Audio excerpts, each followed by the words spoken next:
Erinaldo Dantas, vulgo Dudu. É isso aí. Vulgo Dudu, o homem dos quadrinhos, o advogado dos quadrinhos. Como seria um bom slogan para Erinaldo?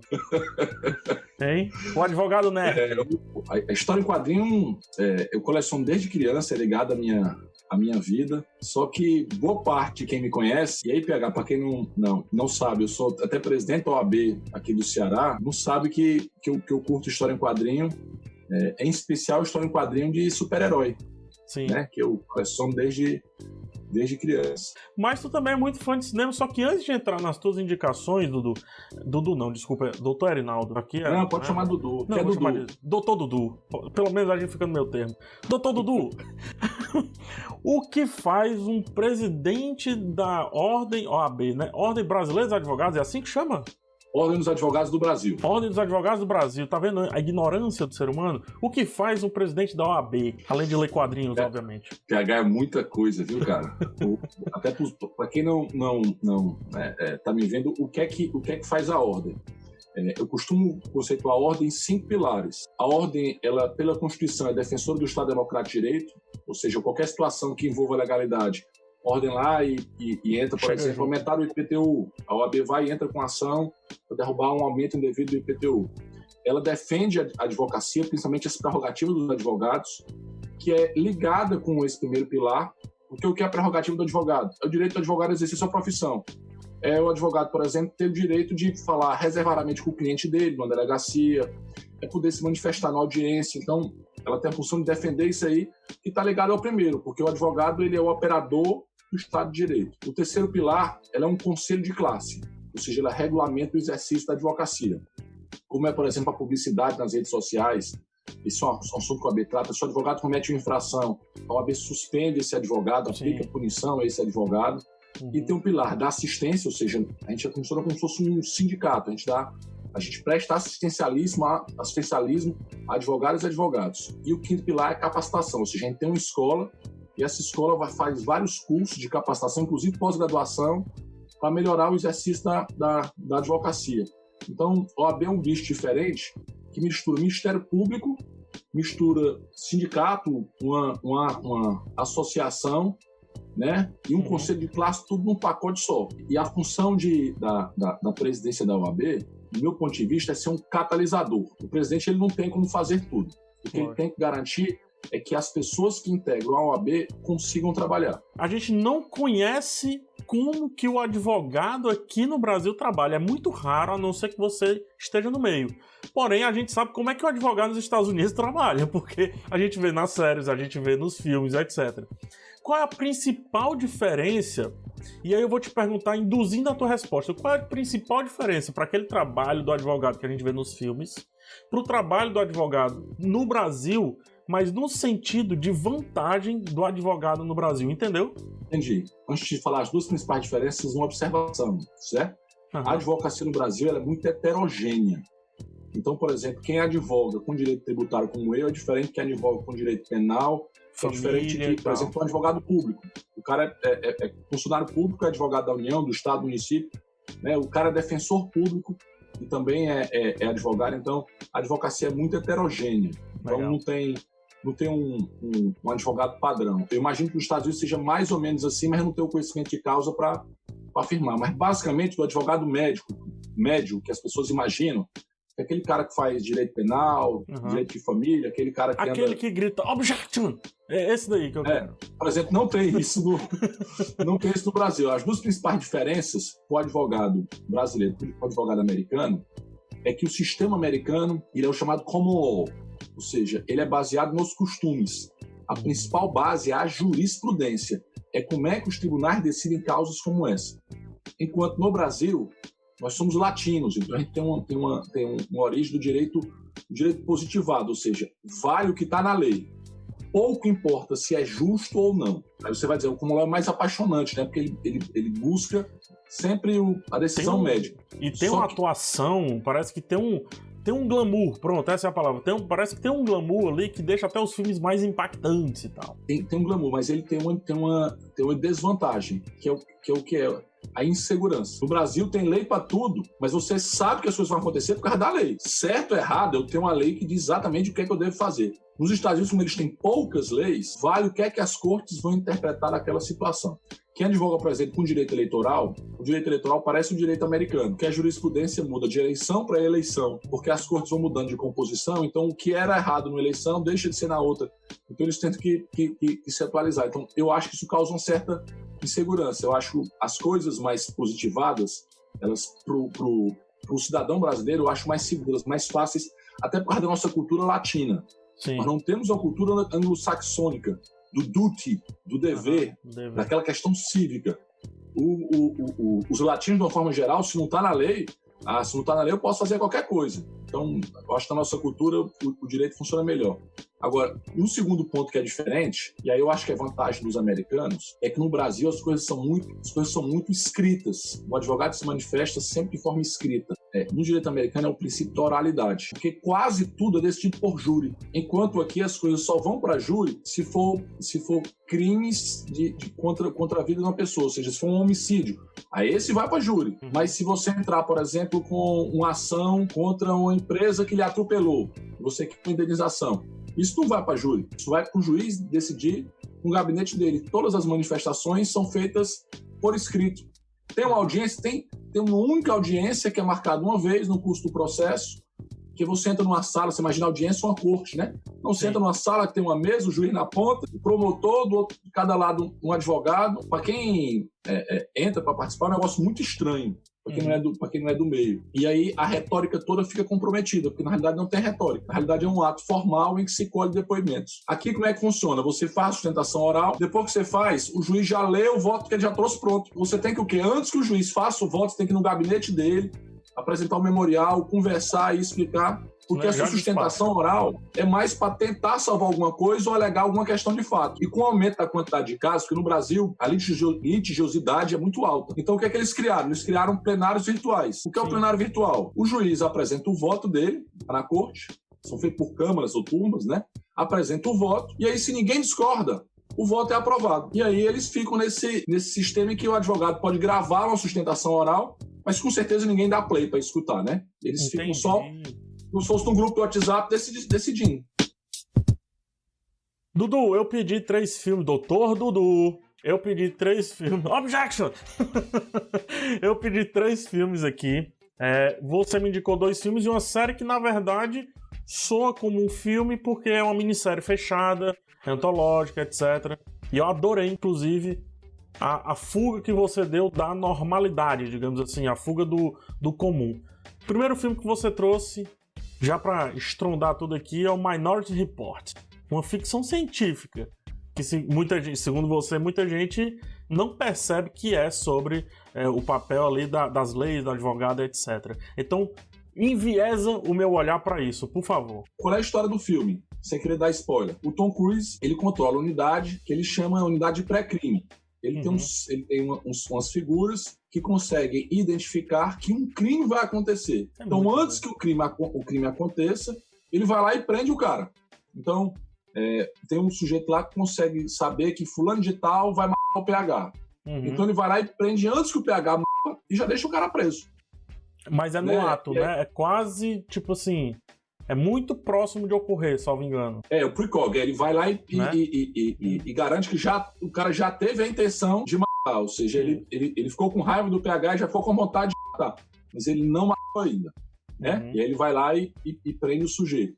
Qual é o grande tchan aí? Porque é uma coisa básica de que você não responde pela intenção, porque você pode ter o chamado arrependimento eficaz. Eu me preparei para matar o PH, eu fui lá, separei a arma, coloquei bala na arma. Na hora, fui lá e desisti, coloquei o revólver no bolso e saí. Tem uma discussão jurídica muito interessante ali, que aí o filme ele desenvolve essa discussão. Sim. Porque ele trabalha com probabilidades. E o legal, não vou dar nenhum spoiler aqui, é que o Tom Cruise ele passa, que é o operador do sistema, ele passa a ver o que é que acontece com as pessoas que estão do outro lado. Exato. As pessoas que estão sentindo a aplicação dessa norma. Para mim, é fundamental que os fins não justifiquem os meios, ou seja, o objetivo é reduzir a criminalidade. Então nós vamos acabar com o processo de direito e condenar uma pessoa, antes da pessoa cometer crime, a pessoa não sabia nem que ia cometer um crime. Por exemplo, no caso de uma violenta emoção, você nem sabia que ia ter aquela emoção, já vai ser preso preventivamente. Eu sou contra esse sistema. Porque esse sistema ele quer condenar uma pessoa antes que essa pessoa cometa qualquer tipo de ato ilícito. Eu não acho, assim, agora falando como o cara do tech guy, digamos assim, eu não, de certa forma a gente tá, obviamente, não dessa maneira tão utópica, eu acho que tem, obviamente, uma utopia muito grande. Quando a gente olha a evolução do Big Data, Machine Learning, inteligência artificial e etc., a gente trabalha muito com algoritmos de propensão, algoritmos preditivos, para acertar o filme que você vai gostar, e aí a Netflix tem um sistema preditivo gigante, Facebook tem, Twitter, todas as redes sociais, tem o próprio YouTube aqui, que ele tenta acertar o próximo que você vai gostar e, de certa forma, dá bom ali, né? Inclusive, algoritmos preditivos foram utilizados durante a criação de fake news em eleições e deu no que deu. Então, existe ali uma ciência. Não sei quando, mas é provável que a gente chegue a um algoritmo preditivo baseado em várias premissas aí. O perfil, que o americano adora esse negócio, o profile, né, que o FBI trabalha, comportamento, as pesquisas online, etc. É uma questão de conceito. Vamos imaginar que esse modelo aí, ele consiga acertar 99% dos casos. Qualquer sistema que visa condenar injustamente 1%, ele já está errado. Encerrou, entendi. Porque a regra é que é indúbio pro réu. Eu prefiro soltar um culpado do que condenar um inocente. Então, esse princípio é o princípio mais forte do direito penal. É evitar que alguém que seja inocente responda por um crime. O próximo filme que você indicou aqui da lista é o Lincoln Lawyer, que você trouxe o nome em inglês. Em português, ele é O Poder e a Lei, protagonizado aí por Matthew McConaughey. Um belíssimo nome aí para se pronunciar e atrapalhar a vida de quem tá fazendo vídeo sobre. Porque esse já parece ser um pouco mais direto, né, no lance ali. Só que eu lembro dele, ele é um filme bem...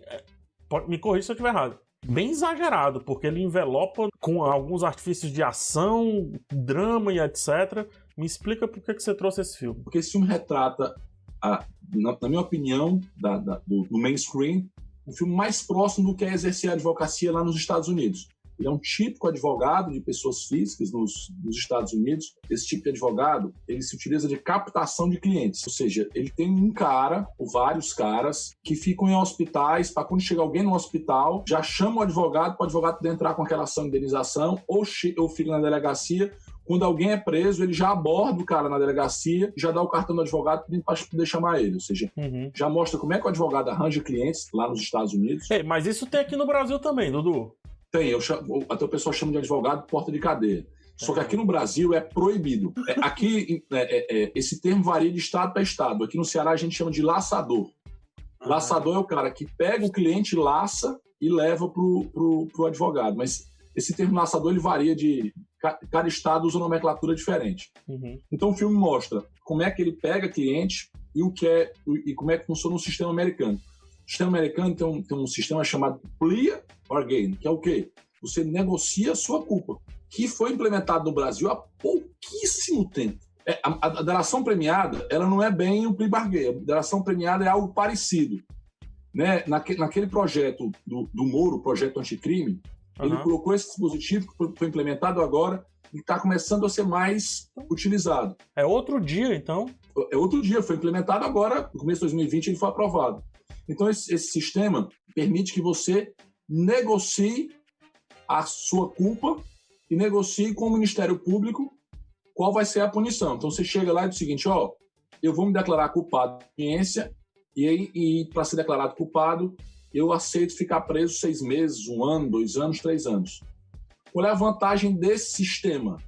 A vantagem desse sistema é que você economiza, né, a máquina do judiciário. No lugar da justiça julgar 100 processos, aqueles que se negociam e já aceitam a pena, eles já saem da fila e a máquina começa a rodar mais. Então, do ponto de vista de otimização, ele é muito bacana. Porque eu tô errado mesmo? Eu estou errado. Então, eu vou lá, reconheço que estou errado, faço uma transação penal, negocio uma pena e resolvo o processo ali mesmo. Ou então, eu posso fazer algo similar a uma delação. Eu reconheço, sou culpado, eu entrego alguns comparsas do crime e acabo tendo benefícios em função disso. Ou seja, é uma negociação entre o advogado e o promotor. Só que o filme traz também é que as estatísticas americanas indicam que aqueles que não fazem a negociação, a enorme maioria é condenada nos Estados Unidos. Então, eles pressionam pessoas que são inocentes para se declararem culpadas para evitarem uma pena maior, porque provavelmente vão ser condenadas. Ou seja, é uma pressão para que você faça um acordo para não perder lá na frente. Para quem já teve alguma causa na Justiça do Trabalho, é mais ou menos o que acontece. O juiz, às vezes, pressiona para que a parte chegue num acordo trabalhista. Ele até ameaça, se você não fizer um acordo, pode ser que eu não julgue do jeito que você quer, entendeu? Então, é uma pressão que existe e acaba, na realidade, uma forma de você resolver de qualquer jeito. Justiça não se resolve de qualquer forma. Então, o filme, além de mostrar como é que é o dia a dia do sistema americano, o filme traz essa crítica embutida de você condenar inocentes por força desse sistema. Tem uma parada que eu gosto no filme, e aí eu vou anexar com a experiência que eu tenho contigo, porque o escritório dele é no Lincoln, e é literalmente no banco de trás do carro dele, fica papelada, aquele negócio todo, etc. O filme é de 2011, então ele acaba nem utilizando muitos artifícios tecnológicos e tal, e aí fica até mais romântico. E um dia nós estávamos na fila da CCXP, numa das várias filas que a gente andou pegando na CCXP. A gente estava na fila de uma parada que a gente ia se divertir pra caramba ali e tal, não sei o quê. E tu tava lá, 2 celulares, eu lembro perfeitamente, 2 celulares. E eu até critiquei, larga esse celular, conversa comigo. Só tem eu e tu aqui, desgraça, conversa comigo. E eu anexei agora que você tava falando, o filme vem vindo na minha cabeça, e eu lembrei disso, ele não consegue conversar com ninguém. Ele só tá fazendo as paradas dele ali, nada se desenrola para além da profissão, e talvez isso seja um pouquinho do dia a dia do advogado que tá ali direto com a roda girando, né? Porque não tem hora para as coisas acontecerem, na real. A ferramenta de trabalho do advogado é hoje o celular. 90% do trabalho dele é no celular e 10% é no computador. A tecnologia hoje permite, por exemplo, que você veja uma petição, você analise uma petição. Você está com o pessoal do seu escritório, você já grava um áudio, pessoal, altera a petição assim, coloca esse fato que é importante destacar. Era essas paradas aí que tu tava falando. Era isso aí que tu tava falando na fila, eu tava de saco cheio já. Não tem como a gente hoje exercer a advocacia sem celular. É como se você calasse o advogado, você tirou o celular. E o filme realmente, agora que você falou, ele tem essa deficiência mesmo de tempo, porque ele usa muito pouco o celular, né? Ele usa o celular mais só para falar. Tem uma cena dele em que ele está num parque, inclusive aqui me deixou muito estressado, com várias páginas do processo e cheio de peso para o vento não levar. E hoje não, hoje você vê tudo aqui no celular. Então, se o filme fosse refeito hoje, ele estaria talvez, já que é nos Estados Unidos, seria um tablet, né? Seria mais calmo. Talvez ele fosse até uma pessoa mais calma, né? Não, o celular, isso vale não só para advogados, vale para todos nós. O WhatsApp, principalmente. Lembrem-se dos dias em que a justiça cancelou o WhatsApp. Uhum. Foram dias tranquilos que você teve. O WhatsApp, ele impede que você consiga ter uma linha de raciocínio muito longa, porque você o tempo todo é interrompido com circunstâncias. Vamos aqui para a terceira e última indicação. Essa, assim, gosto de Minority Report, acho bacana o Poder e a Lei, né, o Lincoln Lawyer, mas O Povo contra O.J. Simpson, para mim, ele é uma experiência, cara. O que a gente já teve de casos na justiça, esse foi o julgamento mais bem documentado pela mídia. Até porque as leis da Califórnia permitiam que tudo fosse filmado, sim, tudo pudesse circular pela mídia. É um caso emblemático. O bacana é você ver a série do Netflix e depois ver o documentário da ESPN. Uhum. Que você consegue aprofundar nos personagens. Por exemplo, o advogado do O.J. Simpson, que ele é o pai da Kim Kardashian, que é o Ross dos Friends, que tá perfeito. Se você olha o cara no mundo real, nessa entrevista da ESPN, sim, o Ross tá perfeito. Sim. Quem tá menos parecido é o John Travolta. Sim. Assim, em termos de caracterização de personagem. Mas é um dos melhores personagens ali do Irivi ali, cara. É um dos melhores personagens e é um cara que também tem uma história de militância. A polícia tinha um caso muito forte contra o O.J. Simpson. Por quê? Porque pegaram a esposa dele, todas as provas indicavam que seria ele o culpado. Só que o que foi que aconteceu? Isso é fato. Aconteceram excessos por parte da polícia. Às vezes tem processos muito cabeludos lá na OAB, por exemplo, e eu digo para o pessoal, vamos assegurar ao acusado ampla defesa, contraditório, vamos permitir tudo. Porque se a gente comete algum excesso, nós criamos nulidades que vão fazer com que ele anule o processo lá na frente. Então, se a acusação já é grave, se as provas já são robustas, deixa o processo seguir o seu fluxo. Então, o que aconteceu nesse caso do O.J. Simpson, como teve mídia, os policiais quiseram parecer um negócio maior para a mídia, a promotora do caso virou comentarista de TV. Sim. Depois daquele, escreveu o livro, a principal comentarista de TV, comentarista de casos jurídicos nos Estados Unidos. Então, todo mundo tinha um interesse que não era interesse no julgamento.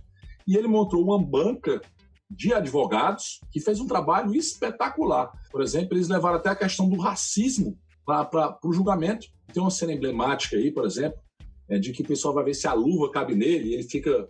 que foi, inclusive, um dos pontos de decisão, né? Assim. E aí uma coisa é que o O.J. Simpson, ele é aquele cara que fez o Corra que a Polícia Vinha Aí. Ele era um jogador de futebol. Ele era um running back do Buffalo Bills. Ele virou ator, e mais do que ator, ele virou uma grande celebridade, uma personalidade. O que eu tava falando, ele era ator, né? O fato dele ser ator pode ter ajudá-lo no julgamento. Ele pode ter induzido os jurados a algum tipo de conclusão pela atuação dele.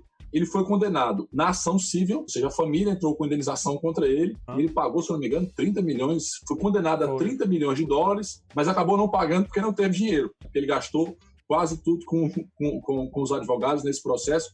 Ele depois, alguns anos depois, ele fez algum tipo de operação, não me recordo bem, de estelionato em Las Vegas, e foi condenado a 33 anos de prisão. Ele foi solto agora, no começo do ano, ou no final do ano passado, se eu não me engano. Acho que foi no final do ano passado. Deixa eu colocar agora um outro filme que não tem nada a ver com essa parte jurídica, mas porque adiciona essa história do O.J. Simpson.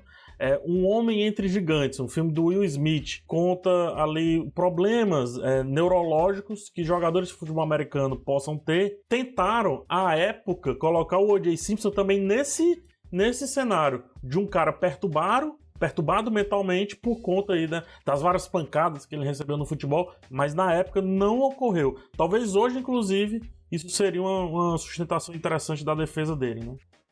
Hoje seria porque as regras mudaram, por exemplo, o capacete da NFL mudou, é um capacete que absorve melhor o impacto. Se você entra com a cabeça, falta 15 jardas, e se você fizer de forma intencional, você pode ser, inclusive, desqualificado na partida. E se tiver uma conclusão, você tem que ser... se você tiver uma conclusão, tem um protocolo da NFL que médicos independentes vão determinar se você volta ou não volta. Mas, assim, só um destaque aqui. O Povo contra o O.J. Simpson, acho que dos 3 que a gente colocou, a montagem é brilhante, porque tem muitos personagens, então você consegue ver o espectro inteiro, juiz, advogado, promotor recente, promotor apaixonado, promotor branco, promotor negro, mulher, advogado de defesa que deixa, tem todos os personagens possíveis e impossíveis, eu acredito, né, júri e etc, que podem estar aí envolvidos num julgamento lá, né, pro cenário americano. E é muito parecido com o que aconteceu no mundo real. Eles pegaram literalmente cenas de filmes que aconteceram no mundo real e transpuseram para a tela, né? E assim, enquanto produto, né, dos 3, é o melhor. Porque é o que tem, na minha opinião, melhor produção, melhor atuação, né? Tem a melhor. Tanto que ganhou prêmios à torta e à direita aí, em Emmy, essas coisas todas. Para terminar, Dudu, eu tenho 2 perguntinhas. Primeira pergunta, da cultura pop. Demolidor seria realmente um bom advogado pelos poderes que ele tem? Aqui no Brasil faria muito sentido ele utilizar aqueles poderes, ou aqui no Brasil não tanto? O que é que acontece com o Demolidor? Ele, pelos sentidos apurados dele, ele consegue perceber se a pessoa está mentindo ou não. Então, você saber se o seu cliente está mentindo, se o outro lado está mentindo ou não, uma enorme vantagem na advocacia. Muito embora, PH, os especialistas dizem que as pessoas se comunicam 85% de forma não verbal. Então você consegue às vezes, perceber se aquela pessoa é bem intencionada, mal intencionada, sem a pessoa dizer nada. Só pelo jeito da pessoa você consegue identificar. Então, todo advogado ele tem que ter um desconfiômetro ligado para você perceber se o cara tá ou não tá lhe enganando. Por exemplo, eu tive um cliente uma vez que um advogado que trabalha comigo no escritório me chamou a atenção, disse, doutor, isso aqui, ó, esse mesmo documento que ele quer que eu junte no processo, eu juntei esse mesmo no processo semana passada, era outro documento. Ele adulterou o documento e mandou a gente por e-mail. Ou seja, eu ia juntar um documento falso no processo. Eu fui, procurei o cliente, disse que o que ele estava fazendo era crime e que eu não podia mais trabalhar com ele. Eu encerrei a relação com ele. Foi uma quebra de confiança. Como é que o advogado, quando ele junta um documento, ele dá fé pública que aquele documento é verdadeiro. Então, você juntar um documento falso, isso ia gerar um processo criminal para mim e para ele. Eu costumo dizer que eu nem sou advogado picareta, nem advogo para picaretas. O Warren Buffett foi um dos caras que já foi o homem mais rico do mundo, e ele tem vários livros que foram escritos sobre ele não escreveu nenhum. Uma das máximas dele é: nunca faça negócio com pessoas picaretas. Um dia, a próxima vítima pode ser você. Você pode até advogar para alguém que esteja errado. Você vai tentar abrandar a posição dele. Sim. Mas ele foi sincero com você e falou, inclusive, você tem o sigilo do processo. Sim. Então, tem o dever do sigilo. Então, o cliente deve falar para mim. Quando o cliente tenta lhe enganar, aí não vale a pena seguir adiante. Show. E a última pergunta. Por que a cultura pop costuma, não estou dizendo que é sempre, mas costuma utilizar o arquétipo do advogado, do mala, do bonachão? Quase todas as pessoas na vida passaram por processo. E em todos os processos, você tem um advogado dos dois lados. Então você tem sempre um herói e um vilão. Como você remunera o herói com honorários, as pessoas depois que pagam, elas não se sentem mais agradecidas aos advogados. Ah, ele fez só a minha obrigação. Agora, aquele cara que estava lá do outro lado me tomou o processo, porque o advogado era muito bom e me tomou o processo. Então você fica com a marca de que você tem pessoas que estão contra você para poder fazer uma justiça a troco de direito. Se você voltar no tempo, os advogados o Sócrates falava dos sofistas, Sim. Né, que eram remunerados para poder convencer as pessoas, que era equivalente aos advogados. Então, Sim. Por isso que Hollywood começou a vilanizar. No paralelo, a OAB é uma instituição sempre muito bem vista. Porque quando ela atua sempre na defesa da legalidade, porque as pessoas enxergam a OAB como alguém que defende a sociedade. Né? Os advogados eles não gozam da mesma imagem que a OAB goza de uma forma geral. Tanto que a gente tenta fazer várias campanhas de marketing para tentar melhorar isso daí. Nos Estados Unidos é que a imagem é avacalhada mesmo. O advogado é visto sempre como o vilão da história, aquele malvado que quer tomar dinheiro de todo mundo. É isso mesmo, legal essa percepção. Eu espero ter também apresentado um pouco da sua profissão, né, um pouco do seu dia a dia. Costumo dizer que cultura pop é a maneira mais barata que você tem de ter visão de mundo. E por isso que essa série ela existe, e muito obrigado por ter aceito o convite. Eu que agradeço, PH. Sou seu fã, você sabe disso daí. E uma coisa aqui bacana que eu acho que a gente não gravava desde a época do Rapadura, viu? É verdade. Desde o tempo que vocês estavam no Rapadura que a gente não gravava juntos. Quando passar essa pandemia, a gente se encontrar aí pessoalmente para poder gravar vídeos presenciais. Perfeito. E também os almoços, né? Voltar àqueles almoços Sim. interessantes. Mas é isso, Dudu. Forte abraço. Até a próxima. Você que fica Tchau, aí, gente. Beijo no coração. Aqui... Saúde. Show. Reinaldo Dantas, tá aí todas as redes sociais dele. E a gente se vê no próximo vídeo. Tchau.